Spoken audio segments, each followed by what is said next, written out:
Easy Mad. Hello दोस्तों, मैं doctor Noman Sajid और आप सभी का स्वागत है इजी मेड पे। तो आज जो हम सब अपनी जनरल फिजियोलॉजी का टॉपिक शुरू करेंगे वो हमारा है cytoskeletal filaments and cellular junctions. सबसे पहले हम सब पढ़ेंगे कि हमारे सेल में कौन से डिफरेंट टाइप के साइटोस्केलेटन फिलामेंट्स पाए जाते हैं, यानी वो फिलामेंट जो कि हमारे सेल का स्केलेटन बनाते हैं, जो कि उसे एक ढांचा देते हैं। वो कौन कौन से तीन बेसिक फिलामेंट्स हैं? तो इस कैटेगरी में हमारे तीन मेजर फिलामेंट्स आएंगे। वो कौन कौन से रहेंगे? सबसे पहला हमारा रहेगा माइक्रोट्यूब्यूल, उसके बाद हम सब देखेंगे इंटरमीडिएट फिलामेंट, उसके बाद हम सब देखेंगे माइक्रोफिलामेंट। तो इन तीनों को हम सब डिटेल में पढ़ के फिर हम अपने साइटोस्केलेटल फिलामेंट्स को कंप्लीट कर लेंगे। फिर उसके बाद हम सब अपने अगले कैटेगरी पे आ जाएंगे सेलुलर जंक्शंस पे। हम सब देखेंगे कि कैसे एक सेल दूसरे सेल से जुड़ा हुआ रहता है, किस टाइप के जंक्शन से जुड़ा हुआ रहता है, कैसे एक सेल मैट्रिक्स से जुड़ा हुआ रहता है, किस टाइप के जंक्शन से जुड़ा हुआ रहता है। तो पहली कैटेगरी में यानी एक सेल दूसरे सेल से किस टाइप के जंक्शन से जुड़ा हुआ रहता है, उसमें टोटल 4 जंक्शन आएंगे। सबसे पहले हमारा आएगा टाइट जंक्शन, उसके बाद हमारा आएगा अडहेरेंस जंक्शन, फिर उसके बाद हमारा आएगा डेस्मोसोम, फिर उसके बाद हमारा आ जाएगा गैप जंक्शन। और उसी तरीके से जब हम सब देखेंगे एक सेल कैसे किस जंक्शन से जुड़ा रहता है मैट्रिक्स से, तो इस कैटेगरी में 2 चीजें आएंगी। सबसे पहले हमारा आ जाएगा हेमीडेस्मोसोम और फिर दूसरे नंबर पे हमारा आ जाएगा फोकल अडहेशन। तो इन्हीं टॉपिक्स को आज हम सबको डिटेल में पढ़ना है। तो चलिए शुरू करते हैं अपना आज का लेक्चर। तो आज का हमारा क्या लेक्चर है? Cytoskeleton filaments, cytoskeletal filaments and cellular junction, cytoskeletal filaments and cellular junctions. तो चलिए शुरू करते हैं। साइटोस्केलेटन, साइटोस्केलेटन जैसे कि नाम सजेस्ट कर रहा है, हमारे सेल का स्केलेटल बनाने वाले प्रोटीन्स जो नेटवर्क के फॉर्म में फ्रेमवर्क बनाते हैं, जो उन्हीं प्रोटीन्स को हम सब साइटोस्केलेटन नाम दे देते हैं। इन प्रोटीन का क्या काम रहता है? हमारे सेल के शेप को मेंटेन करना, उसके स्ट्रक्चर को बनाए रखना, और जब कभी भी सेल को मूवमेंट की जरूरत पड़ रही है तो उस मूवमेंट में हेल्प करना। भाई यही काम तो हमारे स्केलेटन का होता है। तो वही काम अगर क्या कहते हैं सेल के अंदर कोई चीज करने लगे, कुछ प्रोटीन्स करने लगे, तो उन्हें हम नाम दे देते हैं साइटोस्केलेटन। यानी साइटोस्केलेटन हमारे सेल के अंदर मौजूद वो प्रोटीन्स हैं जो कि उसके स्केलेटन की तरह काम करती हैं। जब उस सेल के शेप को मेंटेन करके रखती हैं, सेल के स्ट्रक्चर को मेंटेन करके रखती हैं, और जब कभी भी सेल को मूवमेंट की जरूरत हो तो उस मूवमेंट में भी हेल्प करती हैं। तो आइए हम सब देखते हैं cytoskeleton. Dynamic protein framework, protein का ढांचा, डायनेमिक मतलब जो चल सके, जो रुका ना रहे एक जगह, ठीक है। Dynamic protein framework giving the cell shape, cell को उसका शेप देता है, सेल को उसका स्ट्रक्चर देता है, और सेल को जब भी जरूरत पड़े तो उसके मूवमेंट में भी हेल्प करता है। तो हम सब बेसिकली 3 टाइप के साइटोस्केलेटन आज पढ़ेंगे। वो 3 टाइप्स क्या क्या हैं? सबसे पहले हम सब पढ़ेंगे माइक्रोट्यूब्यूल, माइक्रोट्यूब्यूल के बाद हम सब पढ़ेंगे इंटरमीडिएट फिलामेंट, फिर उसके बाद हम सब पढ़ेंगे माइक्रोफिलामेंट। तो सबसे पहले शुरू करते हैं माइक्रोट्यूब्यूल से। माइक्रोट्यूब्यूल्स बनी होती हैं ट्यूबुलिन प्रोटीन से। ये हॉलो ट्यूब्यूल्स रहती हैं हमारी माइक्रोट्यूब्यूल्स, और ये किससे बनी रहती है? ट्यूबुलिन प्रोटीन से। पिछले लेक्चर में हम सब ने देखा था कि माइक्रोट्यूब्यूल्स ही मिलके हमारे सेंट्रियोल को बनाती हैं, और वो सेंट्रियोल मिलके सेंट्रोसोम को बनाती हैं, और फिर वो सेंट्रोसोम हमारे स्पिंडल फाइबर बनाने में मदद करता है। तो उसमें हमारी ये माइक्रोट्यूब्यूल्स इन्वॉल्व रहती हैं। तो माइक्रोट्यूब्यूल के स्ट्रक्चर की अगर हम सब बात करें तो ये हॉलो ट्यूब्यूल्स रहती हैं, ट्यूब लाइक स्ट्रक्चर रहते हैं। जैसे इस डायग्राम में देखो, ये आपका माइक्रोट्यूब्यूल है, ये आपका एक माइक्रोट्यूब्यूल है। ये हॉलो ट्यूब्यूल्स रहती हैं जो कि किस प्रोटीन से बनी रहती हैं? ट्यूबुलिन प्रोटीन की बनी रहती हैं। कौन सी प्रोटीन? ट्यूबुलिन प्रोटीन की। और ये कहां से अराइज करती हैं? सेंट्रोसोम। सेंट्रोसोम हमारा सेल ऑर्गेनेल था, जो कि हमने पिछले लेक्चर में अच्छे से देखा था। तो माइक्रोट्यूब्यूल की बात करें तो ये हॉलो ट्यूब्यूल्स हैं जो कि ट्यूबलिन प्रोटीन से बनी रहती है। और ये कहां से अराइज करती है, हम इन्हें कहां ऑब्जर्व कर सकते हैं, सेंट्रोसोम से निकलता हुआ देख सकते हैं, क्योंकि ये सेंट्रोसोम को ही बना रही है ना। तो जब कभी भी क्या कहते हैं स्पिंडल फाइबर्स बनते हैं तो हम सब इसे देख सकते हैं, अच्छे से ऑब्जर्व कर सकते हैं। इसके फंक्शंस क्या क्या है? सबसे पहला इसका फंक्शन है सेल के शेप को मेंटेन करके रखना, क्योंकि ये एक साइटोस्केलेटन है, ये जाहिर सी बात है सेल के शेप को मेंटेन करके रखेगा। दूसरा इसका क्या फंक्शन है? दूसरा इसका ये फंक्शन है, ये एक रास्ते की तरह एक्ट करता है, एक ट्रैक की तरह एक्ट करता है। किसके लिए? हमारे सेल के अंदर कुछ ऐसी प्रोटीन्स रहती हैं जिन्हें हम मोटर प्रोटीन्स कहते हैं, क्योंकि वो एक जगह से दूसरी जगह उनको मूव करने की जरूरत रहती है, तो ऐसी प्रोटीन्स को हम मोटर प्रोटीन कहते हैं। तो वो मोटर प्रोटीन्स हमारे इन माइक्रोट्यूब्यूल्स का सहारा लेके उसे एक ट्रैक की तरह, एक रास्ते की तरह यूज करके एक जगह से दूसरी जगह जाती हैं। तो इसका दूसरा ये फंक्शन हो गया हमारे माइक्रोट्यूब्यूल का कि ये एक ट्रैक की तरह एक्ट करता है। किसके लिए? मोटर प्रोटीन्स के लिए। तीसरा इसका क्या फंक्शन है? हमारे ये माइक्रोट्यूब्यूल सीलिया बनाता है। हमारे क्या कहते हैं बहुत से सेल्स में सीलिया प्रेजेंट रहती है, ये हमारा माइक्रोट्यूब्यूल फ्लैजिला बनाता है। हमारे कुछ सेल्स में फ्लैजिला भी प्रेजेंट रहती है, और यही हमारा माइक्रोट्यूब्यूल स्पिंडल फाइबर्स बनाता है, जो कि माइटोसिस के वक्त, सेल डिवीजन के वक्त बनते हैं और क्रोमोसोमल सेग्रीगेशन में मदद करता है। यानी अगर हम सब देखें, हम माइक्रोट्यूब्यूल में हमने क्या देखा? माइक्रोट्यूब्यूल हॉलो ट्यूब्यूल्स हैं जो कि ट्यूबलिन प्रोटीन की बनी हुई है। इनके फंक्शन क्या क्या है? पहला फंक्शन है सेल के शेप को मेंटेन करके रखना। दूसरा फंक्शन है मोटर प्रोटीन्स के लिए ट्रैक की तरह एक्ट करना। तीसरा फंक्शन है सीलिया बनाना, फ्लैजिला बनाना, और हमारे माइटोटिक स्पिंडल्स को बनाना, यानी स्पिंडल फाइबर्स को बनाना सेल डिवीजन के वक्त। तो फंक्शंस हम सब देख लेते हैं। Maintains cell shape, serve as track, track की तरह एक्ट करता है। किसके लिए? Movement of vesicles. कैसे वेसिकल्स? जिनके अंदर मोटर प्रोटीन्स रहती हैं। ठीक है, वेसिकल मतलब बेसिकली हो गए पाउच, जिनके अंदर मोटर प्रोटीन रहती है, उनके लिए ट्रैक की तरह एक्ट करता है, एक रास्ते की तरह एक्ट करता है। और ये क्या बनाता है? हमारा सीलिया बनाता है, फ्लैजिला बनाता है, और माइटोटिक स्पिंडल या स्पिंडल फाइबर्स इन्हीं को कहते हैं, वो बनाता है। ठीक है, सीलिया, फ्लैजिला और माइटोटिक स्पिंडल को बनाता है। ठीक है, अब आप इस डायग्राम में देख सकते हैं, ये जो पूरा नेटवर्क फैला हुआ है, ये माइक्रोट्यूब्यूल का नेटवर्क है। इन्हीं को पाथ की तरह हमारे मोटर प्रोटीन्स यूज करती हैं और एक जगह से दूसरी जगह जाती हैं। ठीक है, तो यह हमारा हो गया माइक्रोट्यूब्यूल्स। अब अगले पे हम सब आ जाते हैं अपने इंटरमीडिएट फिलामेंट्स पे। इंटरमीडिएट फिलामेंट्स हमारे रस्सी की तरह रहते हैं, they are just like a रोप।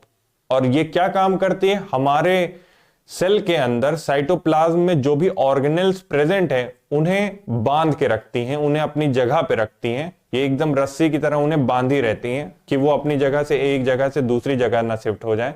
वरना पता चला कभी हमारे सेल के अंदर न्यूक्लियस कभी इस कोने पे था और फिर धीरे धीरे खिसकता खिसकता और दूसरे कोने पे आ गया। नहीं, ऐसा नहीं होता है। ऐसा इसलिए नहीं होता है क्योंकि इंटरमीडिएट फिलामेंट्स का ये काम रहता है कि रस्सी की तरह ये एक्ट करती हैं और सेल ऑर्गेनेल्स को अपनी जगह पे बांध के रखती हैं। और जब ये सेल ऑर्गेनेल्स को अपनी जगह पे बांध के रखती हैं, इस वजह से सेल में मैकेनिकल स्टेबिलिटी आ जाती है। तो अब इंटरमीडिएट फिलामेंट्स भी देख लेते हैं। हमारे इंटरमीडिएट फिलामेंट्स कैसे रहते हैं? रस्सी की तरह रहते हैं, strong structure, rope like strong structures provide mechanical stability. Mechanical stability कैसे आती है? Hold organelles in position, cell organelles को उनकी जगह पे रख के आती है। ठीक है, अब अगले पे हम सब आ जा रहे हैं जो कि हमारा है माइक्रोफिलामेंट। माइक्रोफिलामेंट का सबसे अच्छा रिनोन एग्जांपल है हमारा एक्टिन फिलामेंट्स। और ये हमारा माइक्रोफिलामेंट है, यही तीनों कैटेगरीज में, यानी हमारे माइक्रोट्यूब्यूल्स में, इंटरमीडिएट फिलामेंट में और माइक्रोफिलामेंट में सबसे थिन, सबसे पतला हमारा ये माइक्रोफिलामेंट ही है। और ये माइक्रोफिलामेंट का बहुत इंपॉर्टेंट रोल रहता है। माइक्रोफिलामेंट मतलब हो गया हमारा एक्टिन। इस एक्टिन का बहुत इंपॉर्टेंट रोल रहता है हमारे सेल के कॉन्ट्रैक्शन में, हमारे मसल्स के कॉन्ट्रैक्शन में। और ये कैसे करता है? ये मायोसिन से इंटरैक्ट करके करता है। ठीक है, क्रॉस ब्रिज वगैरह बनता है, वो सब बात की बात है, डिटेल में बाद में पढ़ा जाएगा। पर बेसिकली अगर हम सब देखें तो माइक्रोफिलामेंट या जिसे एक्टिन फिलामेंट भी कहते हैं, उसका क्या काम है? मेजर जो काम है वो है क्या कहते हैं, कॉन्ट्रैक्शन करवाना, ठीक है, सेल का। तो देखते हैं माइक्रोफिलामेंट या जिसी को एक्टिन फिलामेंट कह सकते हैं, ये आप डायग्राम देख सकते हैं, ये हमारा पूरा एक्टिन फिलामेंट है, ठीक है, ये पूरा एक्टिन फिलामेंट है। थिनेस्ट साइटोस्केलेटल कंपोनेंट, सबसे पतला, जितने भी हमारे साइटोस्केलेटल कंपोनेंट्स हैं, मतलब तीनों हो गए, तीनों में सबसे पतला हमारा यही रहता है। और ये इंटरैक्ट करता है मायोसिन से। मायोसिन से क्यों इंटरैक्ट करता है? जिससे ये कॉन्ट्रैक्शन करवा सके, ठीक है। इसके फंक्शंस देखें तो अमीबा में हमारे क्या कहते हैं, स्यूडोपोडियाज बनते हैं, और उस स्यूडोपोडिया की मदद से हमारा अमीबा मूवमेंट कर पाता है। तो मूवमेंट इसलिए पॉसिबल हो पाती है क्योंकि वो एक्टिन, हमारे जो फिलामेंट्स रहते हैं, हमारे माइक्रो फिलामेंट्स रहते हैं, वो कॉन्ट्रैक्ट करते हैं। उस कॉन्ट्रैक्शन के वजह से ही वो मूवमेंट हो पाती है। तो ये हेल्प करता है अमीबॉइड मूवमेंट में, ठीक है। और ये हेल्प करता है जब कभी भी हमारा सेल डिवाइड होता है तो उसका साइटोप्लाज्म आधे आधे में बढ़ जाता है, उसकी प्लाज्मा मेम्ब्रेन आधे आधे में बढ़ जाती है ना। सेल डिवाइड होता है तो पूरा आधा आधा बढ़ता है, साइटोकाइनेसिस जिसे कहते हैं। तो साइटोकाइनेसिस के वक्त भी इसका रोल रहता है। यह हमारी प्लाज्मा मेम्ब्रेन में कॉन्ट्रैक्शन करवाते हैं और उसे अलग कर देता है, ठीक है। तो साइटोकाइनेसिस में भी इसका रोल रहता है, और ये सेल मेम्ब्रेन की स्टेबिलिटी को बना के रखता है, ठीक है। और चौथा इसका ये पॉइंट है कि ये मसल के कॉन्ट्रैक्शन को करता है, जो कि बहुत इंपॉर्टेंट है, ठीक है। तो माइक्रोफिलामेंट के बारे में देखें तो हम सब ने क्या क्या देखा, ये सबसे थिन रहता है, सबसे पतला यही रहता है। किन किन चीजों में हेल्प करता है? सबसे पहले तो हमारा मसल के कॉन्ट्रैक्शन में मदद करता है। दूसरा, हमारा अमीबॉइड मूवमेंट जो भी होता है हमारी बॉडी में या अमीबा के अंदर, उसमें हेल्प करता है, ठीक है। या और तीसरा, यह हमारे साइटोकाइनेसिस में हेल्प करता है, यानी जब कभी भी सेल डिवाइड होता है तो प्लाज्मा मेम्ब्रेन्स को अलग होना रहता है, तो उस दौरान भी ये कॉन्ट्रैक्ट करके उन्हें अलग होने में मदद करता है। तो हमने अपना साइटोस्केलेटल फिलामेंट सारे पढ़ लिए। हमने सबसे पहले नंबर पे क्या पढ़ा था? माइक्रोट्यूब्यूल्स, ठीक है। माइक्रोट्यूब्यूल के बाद हमने इंटरमीडिएट फिलामेंट पढ़ा, इंटरमीडिएट फिलामेंट के बाद हमने माइक्रोफिलामेंट पढ़ा। माइक्रोट्यूब्यूल में हमने क्या देखा? हॉलो ट्यूब्यूल्स थी जो कि हमारी ट्यूबुलिन प्रोटीन से बनी हुई थी। इसके फंक्शंस क्या थे हमारे माइक्रोट्यूब्यूल के? सबसे पहला फंक्शन था सेल के शेप को मेंटेन करना, दूसरा फंक्शन था ट्रैक की तरह, पाथ की तरह एक्ट करना, तीसरा इसका क्या फंक्शन था? सीलिया, फ्लैजला और स्पिंडल फाइबर्स को बनाना। और फिर उसके बाद हमने इंटरमीडिएट फिलामेंट देखा। Intermediate filament mechanical stability provide करते हैं, ये एक बिल्कुल रस्सी की तरह होता है, ये ऑर्गेनल्स को उनकी जगह पे बांध के रखता है। फिर तीसरे नंबर पे हम सब ने देखा माइक्रोफिलामेंट, जिसका एग्जांपल है एक्टिन फिलामेंट। ये सबसे थिन होता है, तीनों में सबसे पतला यही होता है। इसके फंक्शन क्या क्या है? सबसे पहला हमारे मसल को कॉन्ट्रैक्ट करवाना, दूसरा इसका क्या फंक्शन है? हमारे अमीबॉइड मूवमेंट करवाना, सेल के मूवमेंट के लिए जो भी अमीबॉइड मूवमेंट होता है उसे करवाना, और तीसरा इसका क्या फंक्शन है? हमारा साइटोकाइनेसिस में हेल्प करना, यानी जब कभी भी सेल डिवाइड होता है उसमें हेल्प करना। तो ये हमारा पूरा टॉपिक कंप्लीट हो गया। कौन सा? साइटोस्केलेटल फिलामेंट्स वाला टॉपिक पूरा हमारा कंप्लीट हो गया। अब हम सब आ जाते हैं अपने सेलुलर जंक्शंस पे। तो एक टिश्यू में सेल एक दूसरे से इंटरैक्ट करते हैं और अपनी जगह पे बने रहते हैं। क्यों? क्योंकि उन दोनों के बीच एक जंक्शन प्रेजेंट रहता है, और उस जंक्शन को ही हम सब सेलुलर जंक्शन नाम दे देते हैं, ठीक है। और इस सेलुलर जंक्शन की वजह से इनमें मैकेनिकल स्ट्रेंथ आता है। कहते हैं ना, अकेले रहोगे तो कमजोर रहोगे और साथ साथ रहोगे तो मजबूत रहोगे। तो जब सेल्स एक दूसरे से इंटरैक्ट करके एक दूसरे से चिपकी रहती हैं तो उनमें मैकेनिकल स्ट्रेंथ आ जाता है, और यही जो जंक्शंस रहते हैं यही कंट्रोल करते हैं कि कैसे सेल के बीच की परमिएबिलिटी कैसी है। अगर जंक्शन बहुत टाइट है तो कोई भी सब्सटेंस उससे ना आ जा पाएगा, अगर जंक्शन हल्का सा लूज है तो जो छोटे छोटे सब्सटेंसेस है उससे आ जा सकते हैं, और जंक्शन एकदम ही लूज है, मतलब एकदम लूज सा, तो बहुत सारे सब्सटेंसेस उससे आ जा सकते हैं, ठीक है। तो सेलुलर जंक्शंस हम सब देख लेते हैं। Cells in tissues are held together by intercellular junction. Tissue के अंदर बहुत सारे सेल्स रहते हैं और वो सेल्स एक दूसरे से जुड़े रहते हैं। कैसे जुड़े रहते हैं? इंटरसेलुलर जंक्शंस की मदद से। और ये इंटरसेलुलर जंक्शन रिस्पॉन्सिबल रहते हैं सेल को मैकेनिकल स्ट्रेंथ प्रोवाइड करने में। क्यों? क्योंकि जब बहुत सारे सेल आपस में जुड़े रहेंगे कसके से तो उन्हें तोड़ना मुश्किल रहेगा, वो उनमें एक स्ट्रेंथ आ जाएगी, एक मैकेनिकल स्ट्रेंथ आ जाएगी। और दूसरा इन इंटरसेलुलर जंक्शंस का क्या काम है, परमिएबिलिटी को कंट्रोल करना। जैसे कि मैंने अभी बताया, जितना टाइट जंक्शन उतनी कम परमिएबिलिटी हो जाएगी। तो सेल के जंक्शंस को हम सब बेसिकली दो कैटेगरीज में बांट देते हैं। या तो हमारा एक सेल दूसरे सेल के साथ जंक्शन बनाएगा, एक सेल हमारा दूसरे सेल के साथ जुड़ा रहेगा। या तो दूसरी कैटेगरी ये हो सकती है, हमारा सेल मैट्रिक्स से जुड़ा हुआ है, ठीक है, एक्स्ट्रा सेलुलर जो भी मैट्रिक्स है उसके साथ जुड़ा हुआ है, मतलब वो फ्री भी नहीं कह सकते, पर उसके साथ जुड़ा हुआ है, मतलब सेल को छोड़ के बाकी बाहर जो कुछ है उसके साथ जुड़ा हुआ है, ठीक है। तो पहली हमारी कैटेगरी आ जाती है सेल टू सेल जंक्शंस, मतलब वो जंक्शन जो दो सेल के बीच में प्रेजेंट रहते हैं। और दूसरी हमारी कैटेगरी आ जाती है सेल टू मैट्रिक्स जंक्शन, यानी वो जंक्शन जो कि हमारे एक सेल और बाकी जो सेल के बाहर प्रेजेंट है मैट्रिक्स उससे जुड़े रहते हैं, वो वाला जंक्शन। तो सेल टू सेल जंक्शन हम सब पहले देखेंगे, फिर उसके बाद हम सब सेल टू मैट्रिक्स जंक्शन देखेंगे। सेल टू सेल जंक्शन में हम सब बेसिकली चार कैटेगरीज देखने वाले हैं। सबसे पहले हम सब देखेंगे टाइट जंक्शन, टाइट जंक्शन के बाद हम सब देखेंगे अडहेरेंस जंक्शन, अडहेरेंस जंक्शन के बाद हम सब देखेंगे डेस्मोसोम्स, और डेस्मोसोम के बाद हम सब देखेंगे गैप जंक्शन, ठीक है। और सेल टू मैट्रिक्स जंक्शन में हम सब दो कैटेगरीज देखेंगे। सबसे पहले हम सब देखेंगे हेमीडेस्मोसोम्स, और हेमीडेस्मोसोम्स के बाद हम सब देखेंगे फोकल एडेशंस। जैसे कि एक ओवरव्यू लेने के लिए आप ये देख सकते हैं, ये दो सेल्स हैं हमारे, एक सेल हमारा ये हो गया सेल नंबर 1, और दूसरा सेल हमारा ये हो गया। अब इसमें देखिए दिखाया गया, ये हमारा है टाइट जंक्शन, ये हमारा है अडहेरेंस जंक्शन, ये हमारा है डेस्मोसोम, और ये हमारा है गैप जंक्शन। ये चार कैटेगरीज किस में आई हमारे, ये चार कैटेगरीज हमारी आई सेल टू सेल जंक्शन में। और फिर सेल टू मैट्रिक्स में देखो, ये एक हमारा हो गया हेमीडेस्मोसोम, और ये हमारा एक हो गया फोकल अडहेशन, फोकल अडहेशंस। ये बस ऐसे ओवरव्यू था कि मतलब इस टाइप से जंक्शंस प्रेजेंट रहते हैं, ठीक है, कुछ इसमें वो नहीं था डायग्राम में। तो आ जाते हैं अपनी पहली कैटेगरी पे, सेल टू सेल जंक्शन के टाइट जंक्शन पे। टाइट जंक्शन को एक दूसरा नाम दे दिया जाता है, उसे प्यार से बुलाया जाता है जोन्युला ऑक्लूडेंस।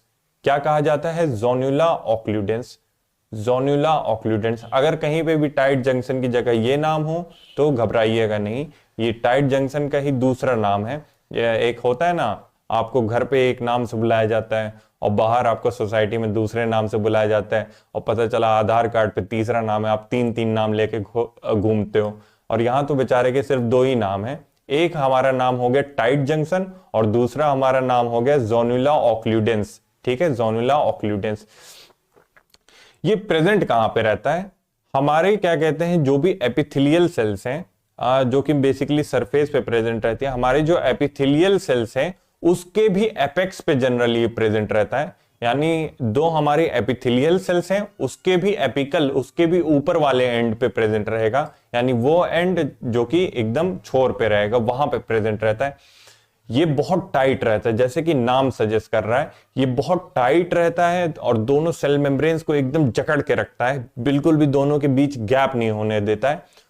तो अब जब इन दोनों के बीच बिल्कुल भी गैप नहीं है तो क्या सेल के बीच से कुछ भी जा पाएगा, नहीं जा पाएगा। तो ये इंटरसेल्युलर स्पेसेस को एकदम खत्म कर देता है और कोई भी सब्सटेंस उन इंटरसेल्युलर स्पेसेस से नहीं जा पाता है, ठीक है।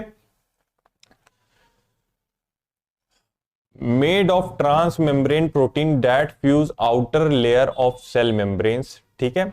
ये मैं अभी बता रहा हूं कि ट्रांस मेम्ब्रेन प्रोटीन क्या होती है। असल में हमारे क्या कहते हैं, दो सेल्स हैं तो उन दोनों के बीच में एक प्रोटीन रहेगी, ठीक है, जो कि क्या कहते हैं पूरा मेम्ब्रेन को आर पार करेगी, ठीक है, that fuse outer layer of cell membrane. और यही प्रोटीन रिस्पॉन्सिबल रहती है कि outer layer of cell membrane को फ्यूज कर दे। यानी इस बात को ऐसे समझो, ये हमारा सेल ए है, ये हमारा सेल बी का प्लाज्मा मेम्ब्रेन है, ये सेल ए है और ये सेल बी है, ये दोनों के प्लाज्मा मेम्ब्रेन है। तो इनके बीच में ट्रांस मेम्ब्रेन प्रोटीन ऐसे प्रेजेंट है ट्रांस मेम्ब्रेन मतलब मेम्ब्रेन के बीच से जा रही है, ये प्रेजेंट है, इतनी कसके से प्रेजेंट है कि ये दोनों के आउटर प्लाज्मा मेम्ब्रेन लेयर को फ्यूज करवा देती है, एकदम जोड़ देती है ये ट्रांस मेम्ब्रेन प्रोटीन। ठीक है, तो यही इस लाइन में लिखा है, made of transmembrane protein that fuse outer layer of cell membrane. तो एक बार पूरा देख लेते हैं टाइट जंक्शन को, जोनुला ऑक्लूडेंस जिसे कहते हैं, located at apical end of epithelial cells. कहां पे लोकेटेड रहता है? एपिकल एंड पे, किसके? एपिथेलियल सेल्स के एपिकल एंड पे लोकेटेड रहता है। टाइट सील बनाता है, form a tight seal between adjacent cell membrane, बहुत टाइट रहता है। ठीक है, टाइट सील बनाता है। Prevent passage of substances through intercellular spaces, intercellular space से कोई भी सब्सटेंस नहीं पास हो पाता क्योंकि ये बहुत टाइटली अटैच रहता है एक दूसरे से। Made of transmembrane protein बताया ना, जो कि मेम्ब्रेन के बीचों बीच से जा रही है, दैट फ्यूज, और इस ट्रांस मेम्ब्रेन की प्रोटीन की वजह से outer layer of cell membrane fuse हो जाती हैं, दोनों सेल की जो आउटर लेयर है वो आपस में फ्यूज हो जाती हैं। ठीक है, तो हमने क्या क्या देखा टाइट जंक्शन में, जिसे जोनुला ऑक्लूडेंस भी कहते हैं। हमने सबसे पहले ये देखा ये कहां पाई जाती है, ये हमारे एपिथेलियल सेल के एपिकल पार्ट में पाई जाती है, उसके भी छोर पे पाई जाती है। ठीक है, ये बहुत टाइट होती है, क्योंकि ये बहुत टाइट रहती है इस वजह से कोई भी सब्सटेंस इनके बीच से नहीं पास कर पाता है। और ये जो जंक्शन रहता है इसमें एक ट्रांस मेम्ब्रेन प्रोटीन इन्वॉल्व रहती है, जो कि दोनों सेल्स को इतना करीब ले आती है कि दोनों के आउटर लेयर प्लाज्मा मेम्ब्रेन के आपस में फ्यूज हो जाते हैं। ठीक है, अभी तक हम सबने ये देखा। अब ये बात है, ये पाई कहां पे जाती है? इंटेस्टाइन की एपिथेलियम में पाई जाती है। ठीक है, हमारे इंटेस्टाइन में जो एपिथेलियल वाली लेयर रहती है उसमें ये पाए जाते हैं ये वाले जंक्शंस। ठीक है, कौन से जंक्शन? टाइट जंक्शन, जिनका दूसरा नाम जोनुला ऑक्लूडेंस भी है। ठीक है, यह हमारे रीनल ट्यूब्यूल्स में पाए जाते हैं। रीनल ट्यूब्यूल्स, पीसीटी हमारा हो गया, प्रॉक्सिमल कॉन्वोल्यूटेड ट्यूब्यूल हो गया, डीसीटी हो गया, हमारा हेनलेज लूप हो गया, उसमें भी जो एपिथेलियल की लेयर रहती है उसमें भी ये हमारे क्या टाइट जंक्शंस पाए जाते हैं। और हमारे ब्लड ब्रेन बैरियर में भी ये टाइट जंक्शंस पाए जाते हैं। बहुत से ऐसे टॉक्सिक सब्सटेंसेस रहते हैं जिन्हें हमें क्या कहते हैं, हमारे ब्रेन तक नहीं पहुंचना चाहिए, तो हमारे ब्रेन के बाहर क्या कहते हैं एक ब्लड ब्रेन बैरियर रहता है। कोई भी सब्सटेंस वहां पे आसानी से नहीं पहुंच पाता हमारे ब्रेन के पास, अगर वो हार्मफुल है। ठीक है, तो कहाँ कहाँ हमारे ये जंक्शंस पाए जाते हैं टाइट जंक्शन? सबसे पहले हमारे पाए जाते हैं इंटेस्टाइन के एपिथेलियम में, दूसरा हमारे रीनल ट्यूब्यूल्स में, हमारे किडनी में जो ट्यूब्यूल्स रहती है रीनल ट्यूब्यूल्स वहां पे पाए जाते हैं, और तीसरा हमारे ये ब्लड ब्रेन बैरियर में पाए जाते हैं। ठीक है, ये जंक्शंस। ठीक है, degree of tightness varies between tissues, ऐसा नहीं है कि हर जगह सेम तरीके से टाइट रहता है, अलग अलग टिश्यू के लिए ये हमारा टाइट जंक्शन भी अलग अलग टाइटनेस दिखाता है। किसी टिश्यू के लिए ज्यादा टाइट है, किसी के लिए कम, लेकिन हाँ बाकी सब जंक्शन से अगर कंपेयर किया जाए तो सबसे टाइट यही रहता है। फंक्शंस में अगर हम सब देखें, control paracellular permeability, paracellular permeability मतलब दो सेल के बीच में कितनी परमिबिलिटी, इंटरसेल्युलर सब्सटेंसेस कुछ पास कर सकते हैं कि नहीं इंटरसेल्युलरली, मतलब दो सेल के बीच कितने अच्छे से परमिबिलिटी हो सकती है, कितने अच्छे से सब्सटेंसेस पास करते हैं, उसी को पैरासेल्युलर परमिबिलिटी। तो हमारे ये जो टाइट जंक्शन है उसे कंट्रोल करता है। कैसे? जहां पे ये ज्यादा टाइट रहेगा वहां पे बिल्कुल भी कुछ भी नहीं पास कर पाएगा, जहां पे थोड़ा कम टाइट रहेगा तो परमिबिलिटी हल्की सी दिखेगी। ठीक है, और इसका क्या काम है? Maintain polarity of epithelial cell. अब ये काम ये कैसे करता है? मान लो हमारी ये एपिथेलियल सेल है, ये हमारी दो एपिथेलियल सेल है, यहां पे हमारे टाइट जंक्शन प्रेजेंट है, ये हमारी ब्लड वेसल है। ठीक है, तो ये पोलैरिटी कैसे मेंटेन करता है? अब जैसे मान लो कुछ आयंस हैं,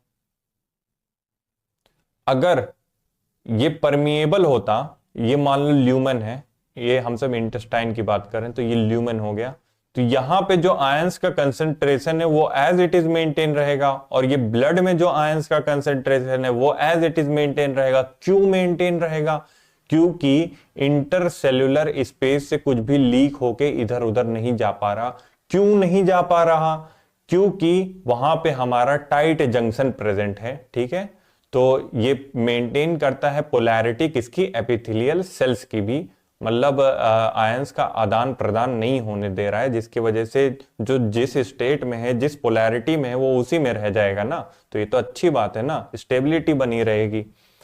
तो हमने अभी तक अपना सबसे पहला देख लिया टाइट जंक्शन, जिसे जोनुला ऑक्लूडेंस भी कहते हैं। ये कहाँ कहाँ पाया जाता है? हमारे इंटेस्टाइन की एपिथेलियम में पाया जाता है, हमारे रीनल टिब्यूल्स में पाया जाता है, हमारे ब्लड ब्रेन बैरियर में पाया जाता है। इसके दो फंक्शंस हमने क्या देखे? सबसे पहले इंटरसेल्यूलर स्पेस में जो भी परमेबिलिटी है उसे मेंटेन करके रखना, और दूसरा इसका फंक्शन हमने देखा कि ये पोलैरिटी बना के रखता है किसकी? हमारे सेल्स की पोलैरिटी बना के, मतलब पोलैरिटी को एक मेंटेन करके रखता है। ऐसा नहीं है कि आयंस का आदान प्रदान कैसे भी हो जा रहा है, ठीक है।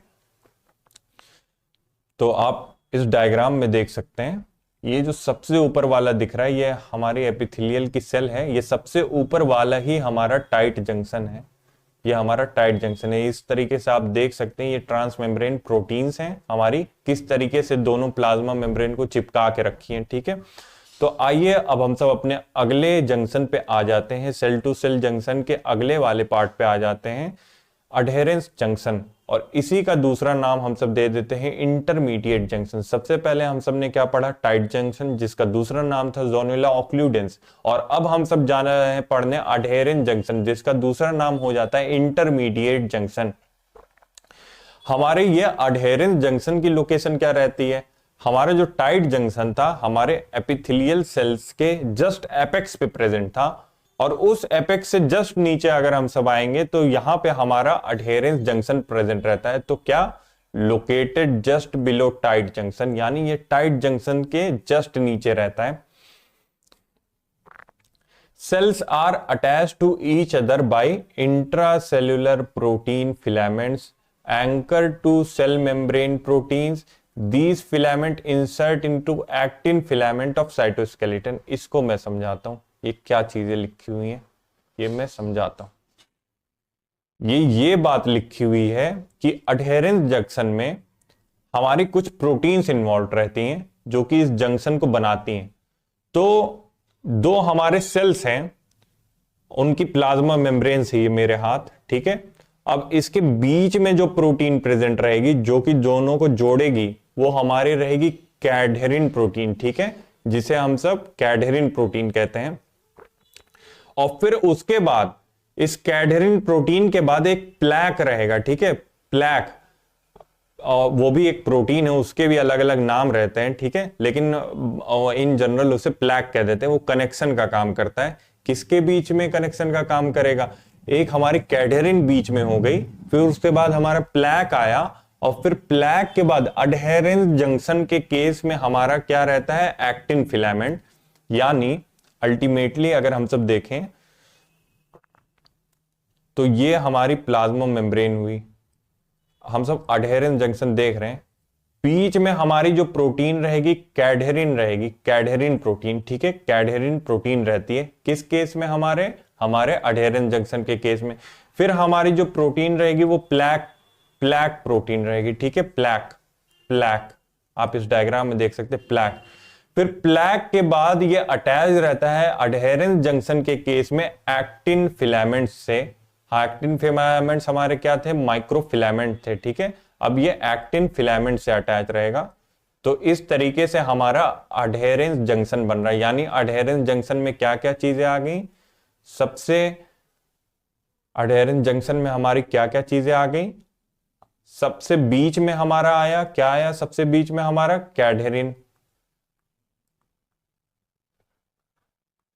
कैडहेरिन आया। कैडहेरिन के बाद हमारा क्या आता है? कौन सी प्रोटीन आती है? प्लैक। इसका भी नाम होता है अलग अलग, जैसे अडहेरेंस जंक्शन में अलग नाम है, और फिर हम सब डेस्मोसोम में देखेंगे तो अलग नाम है, लेकिन इन जनरल इसे प्लैक कह दिया जाता है, ठीक है। कैडहेरिन प्रोटीन सबसे बीच में, सेंटर में, फिर हमारा आता है प्लैक, और फिर प्लैक के बाद हमारा आता है एक्टिन फिलामेंट। ये किस केस में आता है हमारा एक्टिन फिलामेंट, ये हमारा एक्टिन फिलामेंट किस केस में आता है, अडहेरेंस जंक्शन की केस में। अभी आप देखोगे ये एक्टिन फिलामेंट की जगह आगे वाले जंक्शन में ये इंटरमीडिएट फिलामेंट हो जाएगा, ठीक है। तो इसमें यही चीज लिखी है, cells are attach to each other by intracellular protein filament. Cell के अंदर मौजूद प्रोटीन फिलामेंट्स रहते हैं, मतलब क्या हो गया, ये किसकी बात कर रहा है, एक्टिन की। सेल के अंदर मौजूद प्रोटीन फिलामेंट्स यानी actin, anchor to cell membrane proteins, ये किसकी बात कर रहा है, प्लैक की, प्लैक की, ठीक है। These filaments insert into actin filaments of the cytoskeleton, ठीक है, और फिर ये साइटोस्केलेटन से अटैच रहती है, ठीक है। फंक्शन, फंक्शन क्या हो गया भाई, फंक्शन यही है कि मैकेनिकल स्ट्रेंथ प्रोवाइड करना और शेप और स्ट्रक्चर को बना के रखना हमारे एपिथेलियल के, ठीक है। Provides mechanical attachment, help maintain shape and structure of epithelial sheets. तो हमने अडहेरेंस जंक्शन में क्या क्या देखा, इसका दूसरा नाम हमारा होता है इंटरमीडिएट जंक्शन। ये कहां पे प्रेजेंट रहता है, हमारे टाइट जंक्शन के जस्ट नीचे प्रेजेंट रहता है। टाइट जंक्शन हमारा कहां पे रहता है, एपिकल एंड पे रहता है, हमारे किसके, एपिथेलियल सेल के एपिकल एंड पे रहता है। और उसके जस्ट नीचे हमारे ये अडहेरेंस जंक्शन प्रेजेंट रहता है, जिसका दूसरा नाम इंटरमीडिएट जंक्शन रहता है। इसमें कौन कौन सी प्रोटीन्स इन्वॉल्व रहती हैं, बीचों बीच यानी इंटर मेम्ब्रेन, दोनों मेम्ब्रेन के बीच में जो प्रोटीन इन्वॉल्व रहती है वो रहती है कैडहेरिन। फिर उसके बाद हमारा ये कैडहेरिन दोनों तरफ हमारे प्लैक से जुड़ी रहती है, प्लैक प्रोटीन से। फिर ये प्लैक प्रोटीन हमारे एक्टिन फिलामेंट से जुड़े रहते हैं। तो इस तरीके से हमारा कौन सा जंक्शन बनता है, अडहेरेंस जंक्शन। अडहेरेंस जंक्शन का काम क्या है, सेल, हमारे सेल के मैकेनिकल स्टेबिलिटी, मैकेनिकल स्ट्रेंथ को बना के रखना, ठीक है, और शेप और स्ट्रक्चर को एपिथेलियल शीट्स के मेंटेन करके रखना। तो इतने में हमारा हो गया अडहेरेंस जंक्शन। अब अगले पे हम सब आ जाते हैं डेस्मोसोम पे। अभी तक हम सब ने क्या कर लिया, हम सब ने टाइट जंक्शन कर लिया, हमने अडहेरेंस कर लिया। अब हम सब करने जा रहे हैं डेस्मोसोम पे।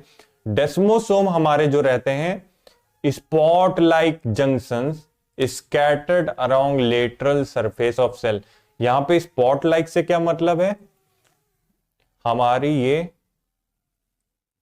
सेल मेम्ब्रेन है। अब ये जो हमारे जंक्शंस रहते हैं, ऐसा नहीं है एक के बाद एक प्रेजेंट रहेगा, ऐसा नहीं होता है। इस केस में क्या पाया जाता है कि ये हमारा जंक्शन प्रेजेंट है, फिर थोड़ा सा गैप है, फिर जंक्शन प्रेजेंट है, फिर थोड़ा सा गैप है, ऐसा देखा जाता है। इसलिए ये स्पॉट की तरह दिखते हैं, बहुत सारे स्पॉट दिखते हैं या बटन की तरह दिखते हैं कि ऐसे बहुत सारे बटन लिखे हुए रखे हुए हैं, ठीक है। तो इसीलिए हम सब इसे कह देते हैं डेस्मोसोम को spot like junction scattered along lateral surface of cell. क्यों, क्योंकि बीच में थोड़े थोड़े गैप्स रहते हैं, ये इसलिए ये स्पॉट की तरह दिखते हैं। Strong attachment point between cell, ठीक है, स्ट्रॉन्ग तो हमारे ऑलमोस्ट सभी रहते हैं, ठीक है, तो ये भी स्ट्रॉन्ग ही रहता है, ठीक है। Contain dense plaques inside the cell, और प्लैक्स मैंने बताया था उसके अलग अलग नाम हो सकते हैं। प्लैक का बेसिकली काम ये रहता है कि जो हमारी इंटर मेम्ब्रेन प्रोटीन है उसे कनेक्ट करना अंदर वाली प्रोटीन से, ठीक है, ये प्लैक का काम रहता है।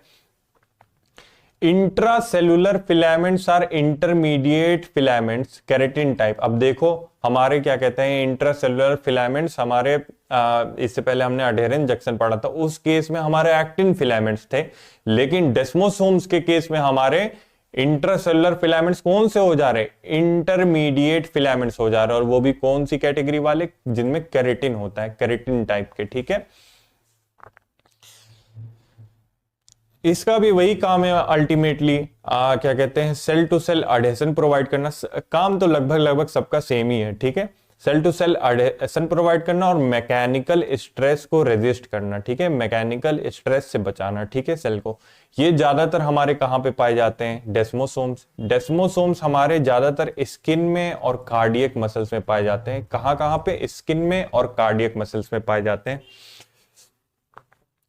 तो डेस्मोसोम्स के अगर हम सब बात करें तो डेस्मोसोम्स हमारे स्पॉट लाइक अपीयरेंस आता है। ऐसा लगता है कि बहुत सारे बटन लगे हुए हैं दो सेल्स के बीच में, ऐसा क्यों लगता है, ऐसा लगता है बहुत सारे स्पॉट्स है, ऐसा क्यों लगता है, क्योंकि बीच में हल्का सा गैप आ जा रहा है, ठीक है।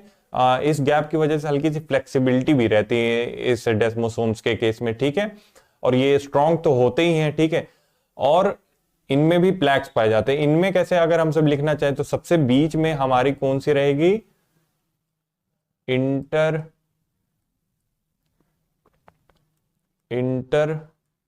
सेल्यूलर प्रोटीन हमारी सबसे बीच में रहेगी, फिर हमारा प्लैक आ जाएगा, और फिर प्लैक के बाद हमारा क्या आएगा, हमारे इस केस में इंटरमीडिएट फिलामेंट रहेंगे, वो भी केराटिन टाइप के इंटरमीडिएट फिलामेंट, वो भी केराटिन टाइप के। जैसे आप इस डायग्राम को देख सकते हो, ये बीच में हमारी इंटर सेलुलर प्रोटीन है, फिर ये हमारा प्लैक है, और प्लैक के बाद ये हमारे इंटरमीडिएट फिलामेंट है। ठीक है, तो contain dense plaque inside the cell, intracellular filaments are intermediate filament keratin type। Function इसका वही है कि मैकेनिकल स्ट्रेस को रेजिस्ट करना, सेल टू सेल अडहेजन प्रोवाइड करना। हाँ, इंपॉर्टेंट ये है कि ये पाया कहाँ पे जाता है, ये पाया जाता है मेनली हमारे स्किन पे और दूसरा हमारे कार्डियक मसल्स में। ठीक है, हमारे स्किन में और हमारे कार्डियक मसल्स में। तो चलिए आगे बढ़ते हैं। हमारे 3 जंक्शंस हो गए सेल टू सेल। सबसे पहले हमने देखा टाइट जंक्शन, टाइट जंक्शन के बाद हमने अडहेरेंस जंक्शन भी देखा, अडहेरेंस जंक्शन के बाद हमने डेस्मोसोम देखा। अब डेस्मोसोम के बाद हमारा सबसे लास्ट और सबसे इंटरेस्टिंग हमारा गैप जंक्शन। गैप जंक्शन का भी एक दूसरा नाम रहता है, इसको हम सब कहते हैं कम्युनिकेटिंग जंक्शन। कम्युनिकेशन का मतलब एक दूसरे से बात करना, आदान प्रदान करना। ठीक है, तो जैसे कि नाम सजेस्ट कर रहा है, इसका मतलब इसमें कुछ ऐसा होता होगा जिसके वजह से एक सेल दूसरे सेल से बात कर पाता होगा, मतलब चीजों को इधर से उधर कर पाता होगा। ठीक है, इस गैप जंक्शन का क्या काम रहता है, कम्युनिकेशन करना। इनमें एक प्रोटीन चैनल्स रहते हैं जिनका नाम रहता है कनेक्सॉन। इस गैप जंक्शन के केस में हमारे क्या कहते हैं, दोनों सेल्स के मेम्ब्रेन के बीच में प्रोटीन चैनल्स बने रहते हैं, और उन प्रोटीन चैनल्स को क्या कहते हैं, कनेक्सॉन। और यही प्रोटीन चैनल्स हमारा अलाउ करते हैं आयंस के एक्सचेंज के लिए और उन सब्सटेंसेस के, उन मॉलिक्यूल्स के एक्सचेंज के लिए जिनका मॉलिक्यूलर वेट 1000 डाल्टन के नीचे है। 1000 डाल्टन के नीचे है तो आराम से कनेक्सॉन से पास हो जाएंगे, गैप जंक्शन से आराम से पास हो जाएंगे, और हमारे आयंस भी आराम से गैप जंक्शन से पास हो सकते हैं। ठीक है, और इसका फंक्शन की अगर हम सब बात करें तो सेल टू सेल कम्युनिकेशन हमने सबसे पहले यही पढ़ा। ठीक है, अब ये सेल टू सेल कम्युनिकेशन किस केस में बहुत इंपॉर्टेंट हो जाता है, सबसे पहले उन केसेस में इंपॉर्टेंट हो जाता है जहां पे इलेक्ट्रिकल कपलिंग होती है, इलेक्ट्रिकल एक्टिविटी होती है, जैसे कि हमारे कार्डियक मसल्स में। ठीक है, हमारी जो कार्डियक मसल्स हैं उसमें एक्शन पोटेंशियल जनरेट होता है, तो उसमें सेल टू सेल जंक्शन का होना बहुत इंपॉर्टेंट हो जाता है। ठीक है, और कई बार हमें क्या कहता है, आयंस का आदान प्रदान करना पड़ता है, तो मेटाबॉलिक कोऑपरेशन में भी मदद करता है हमारा गैप जंक्शन।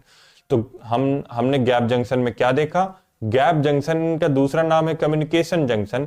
इसमें हमारी कुछ प्रोटीन्स रहती हैं या कुछ चैनल्स रहते हैं जो कि दोनों सेल के मेम्ब्रेन्स के बीच में प्रेजेंट रहते हैं, उसे हम सब कनेक्सॉन कह देते हैं। ये कनेक्सॉन हमारा हेल्प करते हैं आयंस के एक्सचेंज में और उन मॉलिक्यूल्स के एक्सचेंज में जिनका मॉलिक्यूलर वेट 1000 डाल्टन के नीचे है। ठीक है, और इसका फंक्शन क्या हुआ, फंक्शन पहला यही हुआ कि सेल टू सेल कम्युनिकेशन करना, और इनका रोल वहां पे बहुत ज्यादा रहता है जहां पे इलेक्ट्रिकल कपलिंग होती है, जहां पे क्या कहते हैं, जैसे कि हमारे हार्ट मसल्स हो गई, वहां पे इलेक्ट्रिकल कपलिंग देखी जाती है, और ये हेल्प करते हैं हमारे मेटाबॉलिक कोऑपरेशन में। यानी कई बार ऐसा होता है कि एक सेल में कोई चीज कम पड़ गई तो वो दूसरे वाले सेल से कनेक्सॉन के जरिए होते हुए उसमें चली जाएगी, तो मेटाबॉलिक कोऑपरेशन में भी मदद करता है।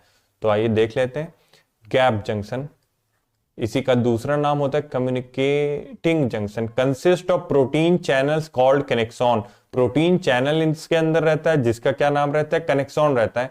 कनेक्सॉन फॉर्म पोर बिटवीन एडजेसेंट सेल। पोर मतलब छेद बनाता है दो सेल के बीच में। ठीक है, allow passage of ions. Ions का पैसेज हो सकता है स्मॉल मॉलिक्यूल्स जिनका मॉलिक्यूलर वेट 1000 डाल्टन के नीचे है, 1000 डाल्टन के नीचे है मॉलिक्यूलर वेट, तभी वो पास हो पाएगा। फंक्शन क्या है, direct cell to cell communication. Directly cell एक दूसरे से कम्युनिकेट करते हैं, और किस लिए ये जरूरी है, इलेक्ट्रिकल कॉपलिंग के लिए जरूरी है, जैसे कि कार्डियक मसल्स में और स्मूथ मसल में देखा जाता है, और मेटाबॉलिक कोऑपरेशन के लिए जरूरी है। यह हमारा कम्युनिकेटिंग जंक्शन या गैप जंक्शन। सबसे ज्यादा इसका रोल किस लिए रहता है, इलेक्ट्रिकल कपलिंग जो कि हमारे कार्डियक मसल्स में होती है, और दूसरा मेटाबॉलिक कोऑपरेशन में। ठीक है, तो आप इस डायग्राम में देख सकते हैं ये एक सेल की प्लाज्मा मेम्ब्रेन है और ये हमारी दूसरे सेल की प्लाज्मा मेम्ब्रेन है और ये हमारे कनेक्सॉन प्रेजेंट है। ये हमने ट्रांसफर सेक्शन काटा है ना, तो ये हमारे कनेक्सॉन प्रेजेंट है। देखिए कैसे पेनिट्रेट करते हुए दोनों ही मेम्ब्रेन्स में ये प्रेजेंट है। ठीक है, और जब कभी भी ये ओपन होते हैं तो इनसे आयंस पास कर सकते हैं और आयंस के अलावा वो मॉलिक्यूल्स जिनका मॉलिक्यूलर वेट 1000 डाल्टन के नीचे है वो भी इन पोर से पास कर जाते हैं। ये ओपन की कंडीशन आपको दिख रही, क्लोज्ड की कंडीशन दिख रही। तो हमने अपने चारों सेल टू सेल जंक्शन पढ़ लिए। वो क्या क्या थे? सबसे पहले नंबर पे था हमारा टाइट जंक्शन, दूसरे नंबर पे था हमारा अडहेरेंस जंक्शन, तीसरे नंबर पे थे हमारे डेस्मोसोम्स और डेस्मोसोम्स के बाद हमारा आया गैप जंक्शन या कम्युनिकेटिंग जंक्शन। अब आ जाते हैं हम सब सेल टू मैट्रिक्स वाले जंक्शंस पे। तो हमारा अगला टॉपिक है सेल टू मैट्रिक्स जंक्शन। इसमें हम सब दो चीजें पढ़ेंगे। सबसे पहले हम सब पढ़ेंगे हेमीडेस्मोसोम्स और आगे हम सब देखेंगे फोकल अडहेशन। तो आइए हम सब आ जाते हैं हेमीडेस्मोसोम्स पे। तो अभी हमने जब सेल टू सेल जंक्शन पढ़े थे तो उसमें हमने डेस्मोसोम देखा था, तो उसी डेस्मोसोम से ही ये वर्ड डिराइव हुआ है हेमीडेस्मोसोम। हेमी का मतलब होता है आधा, डेस्मोसोम का आधा। दोनों में फर्क क्या है? हमारे डेस्मोसोम में क्या होता था? हमारे डेस्मोसोम में क्या होता था?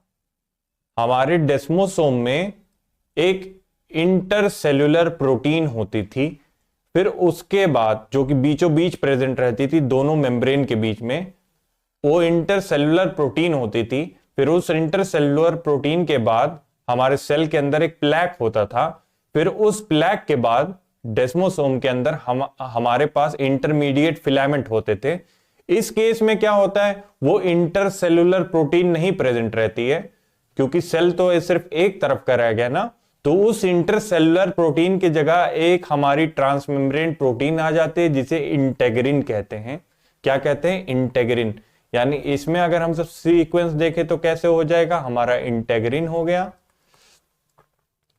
इंटेग्रिन के बाद हमारा प्लैक, और फिर प्लैक के बाद हमारा इंटरमीडिएट फिलामेंट। इंटरमीडिएट फिलामेंट, ठीक है, इंटरमीडिएट फिलामेंट।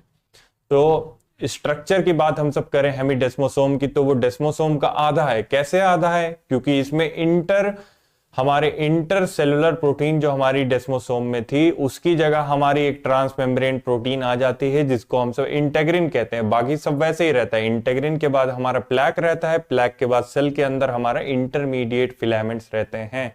ठीक है, फंक्शन इसका क्या है? इसका फंक्शन है हमारे सेल को बेसमेंट मेम्ब्रेन से, हमारे एपिथेलियल सेल को बेसमेंट मेम्ब्रेन से अटैच करके रखना। क्या फंक्शन है? हमारे सेल को बेसमेंट मेम्ब्रेन से अटैच करके रखना। ठीक है, तो आइए स्ट्रक्चर देख लेते हैं। रिसेंबल हाफ डेस्मोसोम, जैसे कि नाम है हेमी डेस्मोसोम, हेमी मतलब आधा और हाफ डेस्मोसोम। ठीक है, attach cell to basement membrane, cell को किससे अटैच करके रखता है? बेसमेंट मेम्ब्रेन से। और ट्रांसमेम्ब्रेन प्रोटीन इसमें होती है हमारी, इंटरसेलुलर प्रोटीन की जगह ट्रांसमेम्ब्रेन प्रोटीन रहती है जिसको हम सब इंटेग्रिन कह देते हैं। जैसे कि आप इस डायग्राम में देख सकते हैं, ये हमारी इंटेग्रिन है पूरी। ठीक है, और ये इंटेग्रिन अटैचमेंट में मदद करती है। ठीक है, किससे? हमारे बेसमेंट मेम्ब्रेन से। ठीक है, और साइटोस्केलेटन जो रहता है अंदर की तरफ प्लैक के बाद, वो इंटरमीडिएट फिलामेंट रहता है। फंक्शन क्या है? एपिथेलियल सेल हमारी बेसल लैमिना को पकड़े रहे, बेसमेंट मेम्ब्रेन को पकड़े रहे, यही इसका फंक्शन है। किसका? हमारे हेमीडेस्मोसोम्स का। और स्ट्रक्चरल स्टेबिलिटी तो आती है। यानी हेमीडेस्मोसोम मतलब क्या हुआ?